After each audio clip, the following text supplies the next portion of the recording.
Look around you. The world feels real, doesn't it? The warmth of the sun, the sound of laughter, the taste of your favorite food. But what if I told you that all of this, everything you see, touch, and feel, could be an illusion? What if we are living in a simulation? Welcome to the channel.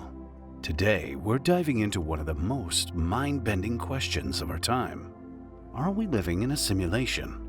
This isn't just science fiction anymore.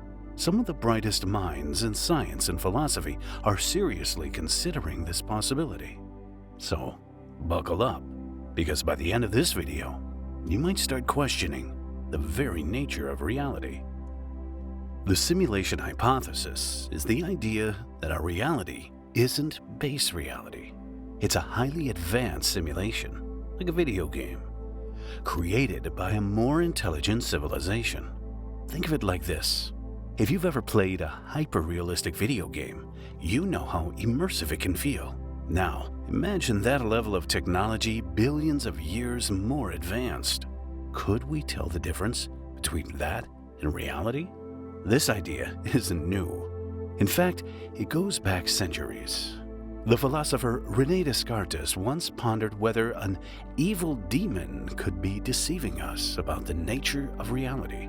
Fast forward to 2003, and philosopher Nick Bostrom formalized this idea with his now famous simulation argument. Bostrom's argument goes like this. At least one of these three statements must be true. 1. The human species is very likely to go extinct before reaching a post-human stage. 2. Any post-human civilization is extremely unlikely to run simulations of their ancestors. 3. We are almost certainly living in a simulation. So, if you believe that humanity will survive and that future civilizations will have the power to desire to run simulations, then the odds are high that we're in one. Now, you might be thinking, okay, but where is the proof? Well, there's no smoking gun yet, but there are some intriguing clues that make scientists wonder. First, let's talk about the universe itself. Have you ever noticed how the universe seems to follow mathematical rules?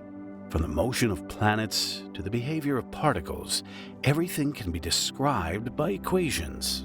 Some scientists, like Max Tegmark, argue that this points to a universe built on code, a mathematical framework that could be the foundation of a simulation.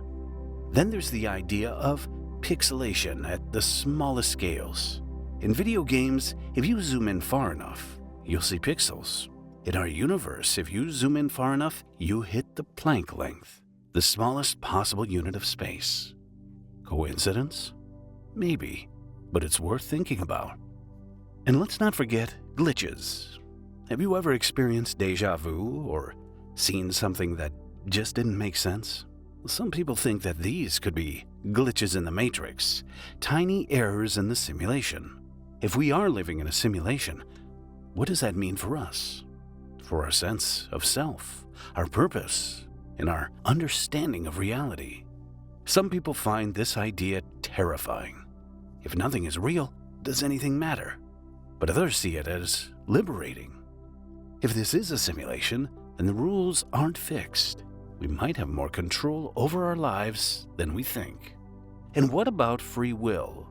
If we're characters in a simulation, are our own choices our own, or are they programmed? These are the questions that philosophers have been wrestling with for centuries. But the simulation hypothesis adds a whole new layer to this debate. Of course, not everyone is convinced. Critics argue that the simulation hypothesis is untestable. It's more philosophy than science. And even if we were in a simulation, does it change anything? After all, this is the only reality we've ever known. Plus, there's the question of who's running the simulation.